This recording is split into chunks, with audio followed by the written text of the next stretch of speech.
Welcome to the Growth Pod. Today on the podcast, we have Isabella Sanchez Castaneda, an award winning podcast strategist and producer for Expert Personal Brands. Isabella is the CEO and founder of ISA Media Incorporated, a digital marketing agency focused on helping you grow your visibility and revenue through podcasting.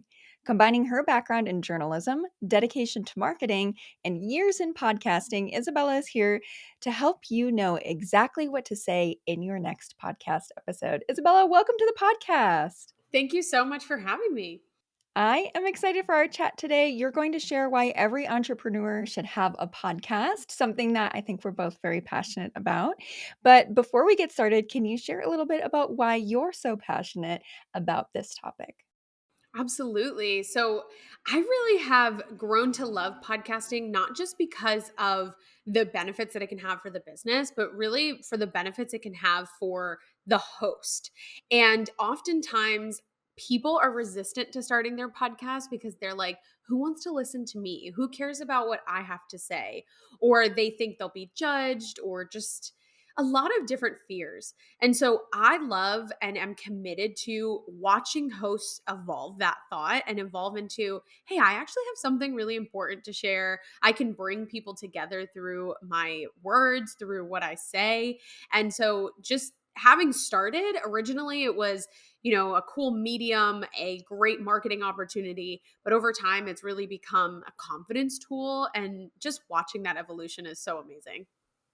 I love that. I think that it's so fun, just like for me, who's pretty new to podcasting, to see that experience. And I love that from your perspective, as somebody not only who has a podcast, but you've helped so many other entrepreneurs with their podcasts. I love your perspective there. And I'm curious, what are some of the benefits that you've seen with the entrepreneurs that you've helped when hosting a podcast? Yes. So aside from that confidence piece, it really does help you become a better communicator. It really does help you get that confidence up in terms of what you're saying. But what a lot of business owners care about is, what is it going to do for the business itself? And in basically every industry, a podcast helps build trust. It helps build people's ability to see you as the expert they want to invest in, because there's so much credibility in a long format. The listener right now can tell whether or not I believe what I'm saying. They can interpret from not even a conscious place, but from a subconscious bodily place, whether they think I'm a liar or not. And that is easier to do with audio, with video, when you are able to hear someone go up and down in their voice and talk for a while. In a 30-second clip, it's more challenging to do. I recently learned this actually from a hostage negotiator, that the people who go in undercover usually try to limit what they say to like 15, 20 seconds, maybe 30 seconds, because it's easy to lie in short bursts, but it's really hard to lie in long form. And so with reels, with stories, people aren't necessarily lying, but it's harder to know if the person is being authentic. But when you have that wider range and that longer format, it's easier to say, oh, that person is really an expert. I'm going to go with them instead of the person that doesn't have that medium available. I think it's so interesting how you compare a longer form podcast to the short form media. And I think that even like you said, they might not be lying in the short form, but a lot of short form has to be so attention grabbing. It's almost performative, right? Where when you sit down in a longer form, it's more like you're talking to somebody one on one. Either you are in an interview like we are now, or you're talking, one on one as the solo host to the guest, and it creates that relationship. So I think that's so interesting how you compare those two.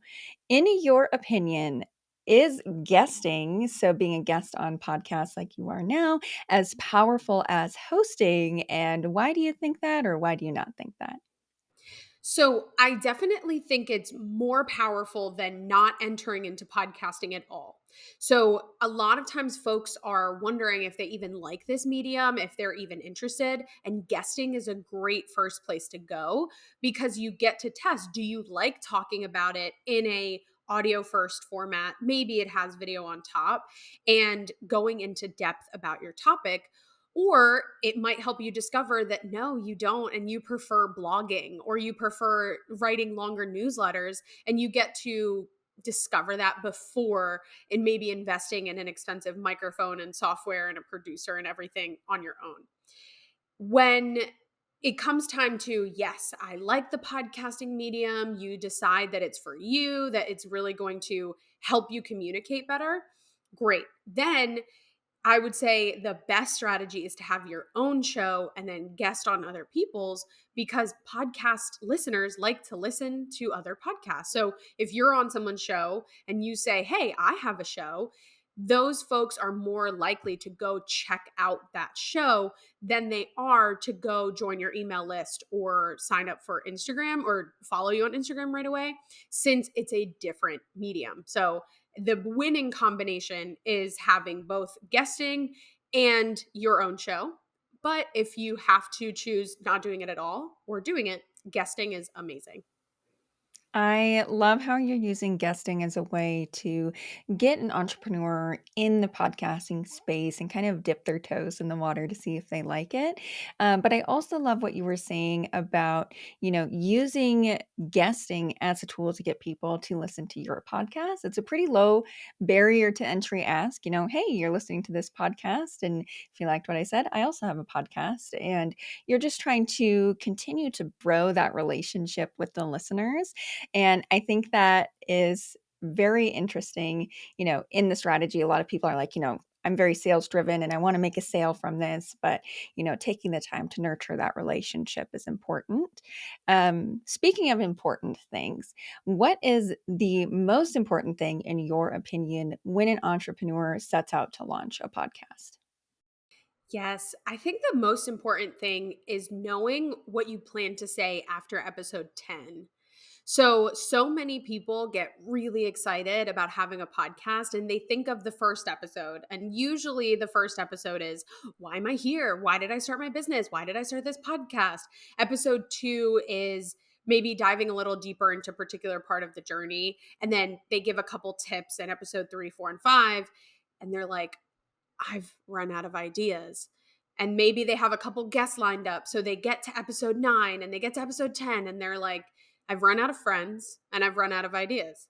I guess I'm not podcasting anymore, because, especially as business owners, everything else is more important. Like, it's really easy when you've lost the inspiration to say, whoops, my client needs me, can't do this.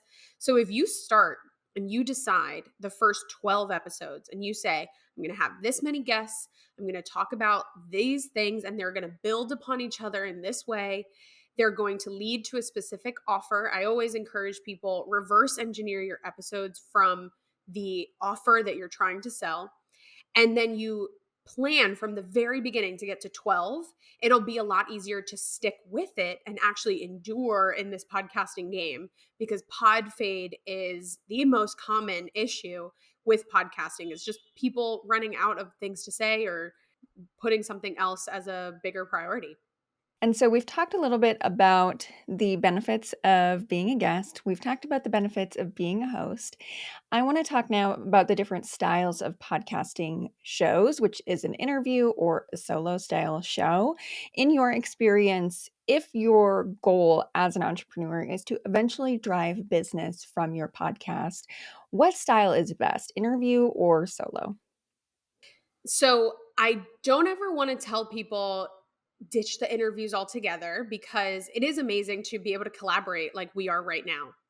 I would always encourage at least hybrid. My favorite is solo only, but hybrid is a good transition point. And so the importance of solo episodes is to position you as the expert, as the authority in this space, because you're the person who's being invested in.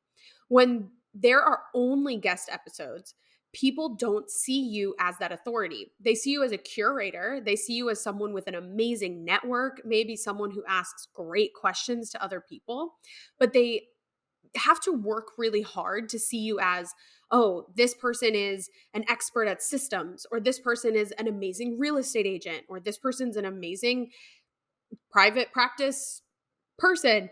I'm thinking of different clients. And they're having a hard time making that leap when you are only asking questions.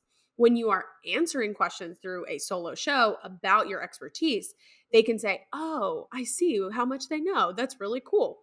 So having solo episodes, at least maybe one or two a month, really, really helps build that. If you go towards a solo only strategy, really building it again, reverse engineering from the episodes and saying, okay, I'm launching a course on, I'll use systems again. If you're someone who's launching a program about systems and how to onboard clients appropriately, then you would break down episodes. Solo episodes can be 10, 15 minutes. They don't have to be long. And you would say, okay, this is the discovery call form. And this is how you can automate the discovery call form. This is how you can automate the contracts, might be episode 2. Talking about mistakes people make in follow up might be episode 3. Mistakes people make with onboarding a client, that first email that you get might be episode 4. All of them leading to, hey, if you don't want to make these mistakes, or hey, if you want to learn more, you can go to this course, and you have that room to talk about it in solo episodes where you might not in guest episodes. I love what you're saying, and I am realizing now that I need to go do that for my own process. I do interview and solo episodes, but a lot of my solo episodes are talking about problems that I'm seeing in the marketing space or things that I've seen clients work through. And I will say that's one of the benefits of an interview style show is just how much inspiration that you get from the people who are experts in their niche. So Yeah, you can still pull from your clients, right? Like those mistakes that you're seeing, just talking about it from a level of like, how can I tie it back to exactly a benefit of what you do? And if you can say, okay, before people work with me, I always see them make XYZ mistake. For me, it's cover art. I always see cover art looking kind of wacky. And so I can make an episode and say, like, before people start working with me, their cover art typically looks like XYZ. And I really highly recommend that it has bold fonts, clean colors, and a picture of the host on the front. And people can start to tweak it. And then when they come to me, they're a little bit more ready, they're a little bit more open. And I tie it back to, hey, if you don't want to figure this out on your own, come into XYZ offer. And you can just repeat that formula on every feature of your program, of your offer, of your services in general, and just from different angles. I love that. It's a way for you to provide value to the listener. And a lot of entrepreneurs, myself included, were like, no, we don't, we got it. We'll figure it out. And you'll give them enough information to make an improvement. And so they're creating that trust with you. But then inevitably, me when you get to a spot where you realize that you can't take it all the way, you're there to offer that help and support. And so that's really interesting and I think a valuable way to build that relationship with your audience. Speaking of now building the relationship, and you've launched your podcast and your past 10 episodes, what are some of the things that we should avoid when we are podcasting for our business? Maybe like 3 key mistakes or the most common detrimental mistakes that you see people making in their podcast. The first one I would say, and this got heated on threads actually, but it's not jumping right into your episode. The mistake is to not jump in. If you go in and you think you're building rapport. When hosts do this, they're always coming at it from a good place where they're like, I'm going to build rapport by talking about my weekend. I want them to know me. I want them to like me. So I'm going to tell them about going to the park with my kids, and I'm going to tell them about the trip that I just took. But then the episode title was 6 ways to sell on your Instagram stories. And you clicked it, and now the person is talking about their weekend and their husband, and you're like, what am I doing here? And you're actually losing trust with the listener when you do that, when you take a detour at the beginning of the episode. And so that's a huge mistake, is not jumping into the episode. The second mistake would be not taking the opportunity to invite them to go deeper. So a lot of hosts will create these incredible episodes and give all this value, present, agitate a pain point, present a possible task or tip that they can do, and then say, cool, see you next week.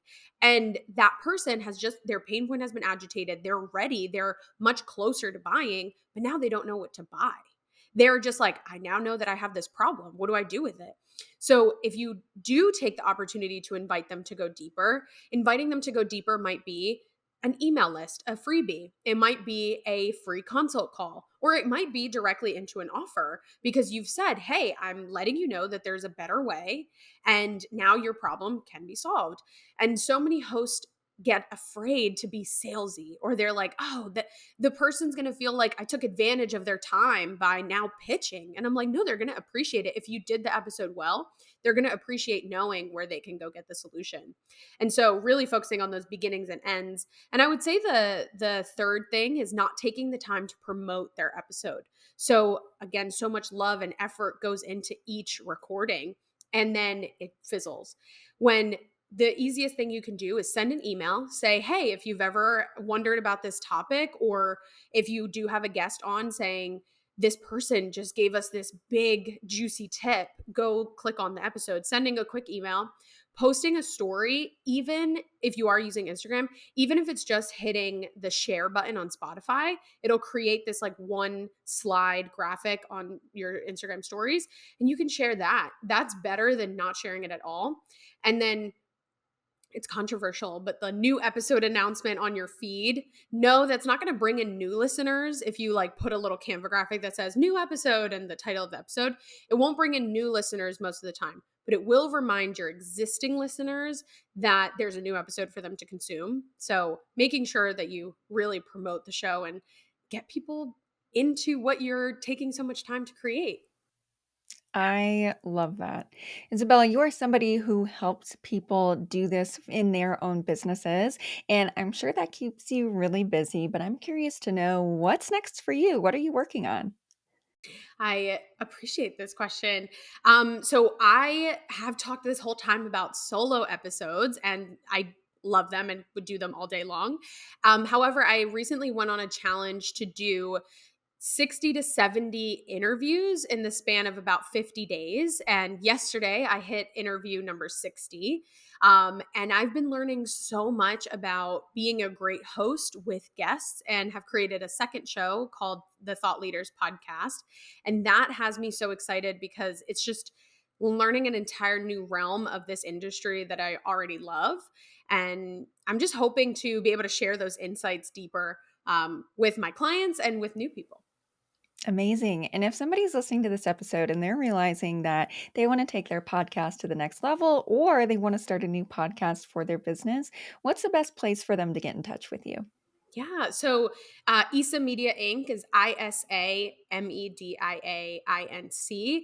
And you can find me on Instagram or LinkedIn. Usually, if you type that in wherever, you'll find a page for me. And I'm happy to just talk about how that can look for you. Even if you're in an industry where you're like, why would I create a podcast for this? I'm sure there is a way and we can find it together.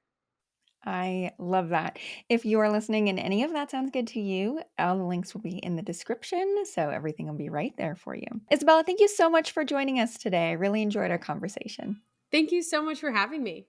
If you enjoyed this episode of the Growth Pod, please leave us a review. Thank you so much for listening, and I look forward to seeing you in the next one.